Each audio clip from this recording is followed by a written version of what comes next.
Item ಯಾವುದೇ ಇರಲಿ try ಮಾಡಿ ಆಚಿ ಚಿಕನ್ ಮಸಾಲಾ. ಬಿಡದಿ ಟೌನ್ಶಿಪ್ ವಿರೋಧಿಸಿ ರೈತರ ಹೋರಾಟ ಮುಂದುವರೆದಿದೆ. ರೈತರ ಹೋರಾಟ ರಾಜಕೀಯ ಪ್ರೇರಿತ ಎಂದಿದ್ದ ಸರ್ಕಾರಕ್ಕೆ ಕೌಂಟರ್ ಕೊಡೋದಕ್ಕೆ ಮತ್ತೊಂದು ಸಿದ್ಧತೆ ಆಗ್ತಾ ಇದೆ.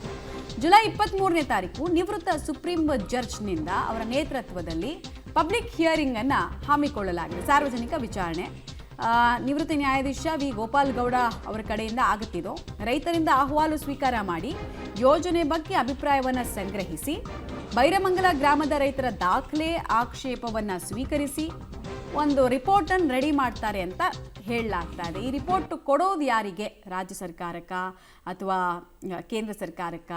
ಹೆಂಗಿದು ಮುಂದಕ್ಕೆ ಫಾರ್ವರ್ಡ್ ಆಗುತ್ತೆ ಅನ್ನೋದೇ ಸದ್ಯಕ್ಕಿರುವಂತಹ ಕುತೂಹಲ. ಸಾಮಾನ್ಯವಾಗಿ ದೊಡ್ಡ ದೊಡ್ಡ ಆಂದೋಲನಗಳೆಲ್ಲ ಆದಾಗ ಈ ಹಿಂದೆ ನಾವು ನೋಡಿದ್ವಿ, ಸರ್ಕಾರದವರೇ ನಿವೃತ್ತ ನ್ಯಾಯಮೂರ್ತಿಗಳಿಂದ ಒಂದು ರಿಪೋರ್ಟ್ ಬಯಸೋದು, ನ್ಯಾಯಾಂಗ ತನಿಖೆ ಮಾಡಿಸೋದು ಅದೆಲ್ಲ ನೋಡಿದ್ದೀವಿ. ಇಲ್ಲೇನು ಸರ್ಕಾರ ಅಂಥದ್ದೇನು ಆದೇಶ ಕೊಟ್ಟಿಲ್ಲ, ಡೀಟೇಲ್ಸ್ ಕೊಡ್ತಾರೆ. ವಿನಯ್ ಸರ್ಕಾರ ಏನು ನಮಗೆ ಗೊತ್ತಿರೋ ಮಟ್ಟಿಗೆ ಆದೇಶ ಏನು ಕೊಟ್ಟಿಲ್ಲ. ಸೊ ಇವ್ರು ರಿಪೋರ್ಟ್ ರೆಡಿ ಮಾಡಿ ಯಾರಿಗೆ ಕೊಡ್ತಾರೆ? ಕೇಂದ್ರ ಕೊಡ್ತಾರಾ, ರಾಜ್ಯ ಕೊಡ್ತಾರಾ? ಮುಂದಿನ ಪ್ರಾಸೆಸ್ ಹೆಂಗೆ?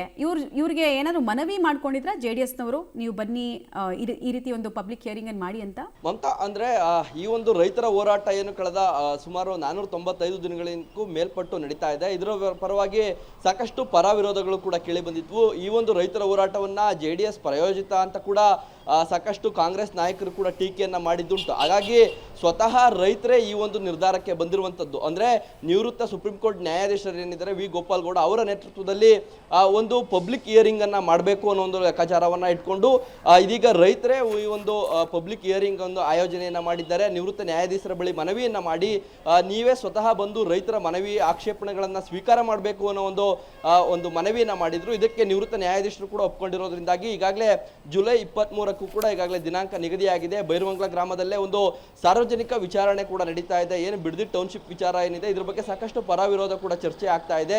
ಇದರಲ್ಲಿ ನಿಜವಾಗ್ಲಿಯೂ ಕೂಡ ಯೋಜನೆಗೆ ವಿರೋಧ ವ್ಯಕ್ತಪಡಿಸ್ತಾ ಇರುವಂತರು ರೈತರ ಅಥವಾ JDS ಕಾರ್ಯಕರ್ತರ ಅನ್ನೋ ಬಗ್ಗೆ ಏನು ಕಾಂಗ್ರೆಸ್ ಪ್ರಶ್ನೆಯನ್ನ ಮಾಡಿತ್ತು, ಅದಕ್ಕೆ ಒಂದು ಉತ್ತರವನ್ನ ಕೊಡಬೇಕು. ಹಾಗಾಗಿ ಯಾರೆಲ್ಲ ವಿರೋಧ ಇರುವಂತ ರೈತರಿದೆ ಅವರು ದಾಖಲೆಗಳ ಸಮೇತ ಬಂದು ನಿವೃತ್ತ ನ್ಯಾಯಾಧೀಶರ ಮುಂದೆ ತಮ್ಮ ಅಳಲು ಹಾಗೂ ಅಹವಾಲುಗಳನ್ನು ಹೇಳ್ಕೊಳ್ಳುವಂತ ಒಂದು ಅವಕಾಶವನ್ನ ಕಲ್ಪಿಸಲಿಕ್ಕೂ ಕೂಡ ಇದೀಗ ರೈತರೇ ಮುಂದಾಗಿರುವಂತದ್ದು. ಜೊತೆಗೆ ಏನು ಕೃಷಿ ತಜ್ಞರಾಗಿರ್ಬೋದು ಅಥವಾ ಅರ್ಥಶಾಸ್ತ್ರಜ್ಞರಾಗಿರ್ಬೋದು, ಈ ರೀತಿಯ ಒಂದಷ್ಟು ಜನರನ್ನು ಕೂಡ ಕರೆತಂದು ವಾಸ್ತವವಾಗಿ ಇಲ್ಲಿನ ಪರಿಸ್ಥಿತಿ ಏನಿದೆ ಹಾಗೂ ಇಲ್ಲಿ ನಿಜವಾಗ್ಲೂ ರೈತರು ಯಾಕೆ ವಿರೋಧ ವ್ಯಕ್ತಪಡಿಸ್ತಾ ಇದ್ದಾರೆ ಅನ್ನೋದ್ರ ಬಗ್ಗೆ ಸಂಪೂರ್ಣವಾಗಿ ವರದಿಯನ್ನು ಸಿದ್ಧಪಡಿಸಿ ಅದನ್ನ ಸಾರ್ವಜನಿಕವಾಗಿ ಬಹಿರಂಗ ಪಡಿಸಬೇಕು ಅನ್ನೋದು ಕೂಡ ರೈತರ ಉದ್ದೇಶ ಆಗಿದೆ. ಆ ನಿಟ್ಟಿನಲ್ಲಿ ಈ ಒಂದು ಪಬ್ಲಿಕ್ ಹಿಯರಿಂಗ್ ಅನ್ನ ಕೂಡ ಆಯೋಜನೆ ಮಾಡಲಾಗಿರುವಂತದ್ದು. ಮಮತಾ, ಧನ್ಯವಾದ ತಮ್ಮ ಮಾಹಿತಿಗಾಗಿ.